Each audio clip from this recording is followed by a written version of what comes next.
Come on, Ridley. 2 weeks to completely replace one of the major roles in your movie? I'll believe it when I see it. Which I just did.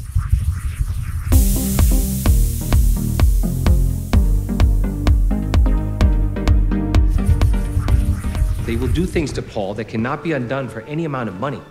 We have to pay. This simply isn't possible. My financial position has changed. Really? I mean, 30 seconds ago you said it was a good day. I mean, I'm not all that bright, but I can multiply as well as you. With oil up as much as it was this morning, you have amassed another fortune. Well, what if the embargo is lifted and oil were to crash? I'd be exposed. I have never been more vulnerable financially than I am right now. Mr. Getty, with all due respect, nobody has ever been richer than you are at this moment. I have no money to spare. All the Money in the World is the story surrounding the true events of the Getty kidnapping. This brought to us by Ridley Scott, Mark Wahlberg in there, Michelle Williams, and yes, Christopher Plummer stepping in. Not sure about all the money in the world, but is it worth your $10? Well, here's 5 things you might want to know about all the money in the world. I found this movie very interesting for many reasons. Let's talk about that first. The Kevin Spacey dismissal from this film being replaced by Christopher Plummer with just, 3 weeks till release date? Something like that. Shooting for 9 days to replace all those scenes. Not a small part in the movie, by the way.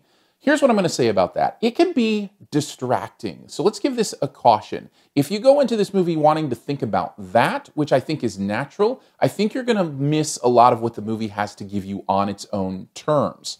I found myself doing that, thinking about the curiosity of what would Kevin Spacey's performance have been like here? What must that situation been like? As much as possible, if you can kind of flush that from your head while you're watching the film, I think it will benefit you, because I think there's a movie here beside all of that nonsense that was made that you might actually enjoy. And let's start with Christopher Plummer, because he's incredible in this. To be asked to come and do this and to pull it off in this way, I think is phenomenal. These performances all around are really good. Mark Wahlberg's good. Michelle Williams is great in this, who I also just recently saw in The Greatest Showman. So she's putting in some good work these days. And I find what I love about these performances the most probably has to do with their authenticity to the culture. In other words, to the idea of what it must have meant to have that kind of money, to come from that kind of wealth, the way that wealth influences, the way that wealth is a magnet, the way that it draws us, the way that it corrupts. All of those kind of things are here, and they're seen in the details, in the nuances of these performances, and I found that really inspiring. And part of that's beyond just the performances. Part of that has a lot to do with the writing itself, the dialogue here, the way they talk about money, the way they talk about the situation, whether it be from Getty himself, played by Christopher Plummer, all the way down to the kidnappers. All of them have this real understanding within the dialogue they're given of who their character is, what money means to them, what money does for them, why it becomes this power in people's lives. And when you do that, you give the movie the ability, through the dialogue, through the script, to have this beautiful theme throughout. So it never feels like you're going from here to there and wondering what it's about. It always has that beautiful theme of how money influences people. And I think a lot of that has to do with great writing. There's also a really cool, interesting element of see how the other half lives, so to speak. Finding out what it must be like to be in that world of Getty, and the idea of just buying things because you have so much money that there's no reason to do anything else with it but to invest in things that you can put on your wall or drive or whatever the case may be. I found that very fascinating to kind of think of what it might be like to be there, to be that person.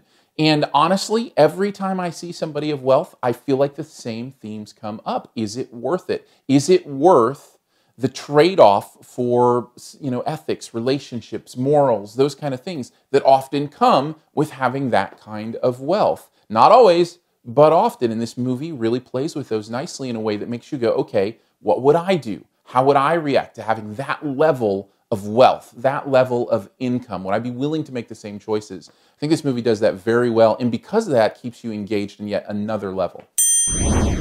So I really did enjoy the film, but I do have a big con with this one. Brought it down a little bit for me. There's nobody really to like here. I think we're supposed to be rooting for the daughter-in-law, certainly her son, but even then, there's a real sense of dourness to all of these characters. Now, that's humanity, right? There's a sense of dourness to us all, it could be said, but I just kind of wanted something to root for, something to be excited about. And I never felt like I got there. The throughput of, rooting for the kidnapping to be solved is certainly there, but there's nothing really human about solving a problem. I wanted more of that humanity to root for throughout the situation that gives it kind of that extra transcendent oomph. Overall, though, I still think it's a beautiful movie. Even without that extra spark of fun or somebody to root for, I still think there's enough here to give it a very solid B. Thanks for checking out this Your Movie Friend review. We'll be to the Best Ever Challenge here in a bit. Before we get there, though, let's connect further. Hit me up on Twitter. It's Aaron Dicer, Aarondicer. It's my name. Would love to hang out with you there. You can hit up the podcast, SiftPop, SiftPop, doing our SiftPop Movie Awards for 2017 this week. So you can check that out wherever you do your podcast thing. If you don't know how to do podcasts, hit me up on Twitter. I'll show you how. It's really easy, and we have a lot of fun. Also, if you want to subscribe to YouTube, just a few people away from that 2,000 mark. Was hoping to get to 2,000 by the end of 2017. Fingers crossed, still like 3 days to make it happen. If you don't subscribe, I would appreciate a push on the subscribe button. It would mean a lot to me. All right, on to the Best Ever Challenge, where you name the best movie ever in a particular category. Also try to identify my choice. Let's go with Best Ever Christopher Plummer movies, since there's the whole hubbub around being saved by the plumber. So here we go. Best Ever Christopher Plummer. He's been around a while, been in some really good stuff. For me, I'm going to have to go with the one where he didn't have to solve a problem like Kevin Spacey. He had to solve a problem like somebody else. I'll let you think about that for a little bit and then take a guess at mine in the comments. I'd love to see your choice there as well. As always, the first person to get it right does get a point, and I'd love to have you hit subscribe. I'll give you a few extra seconds right now. Just click my face.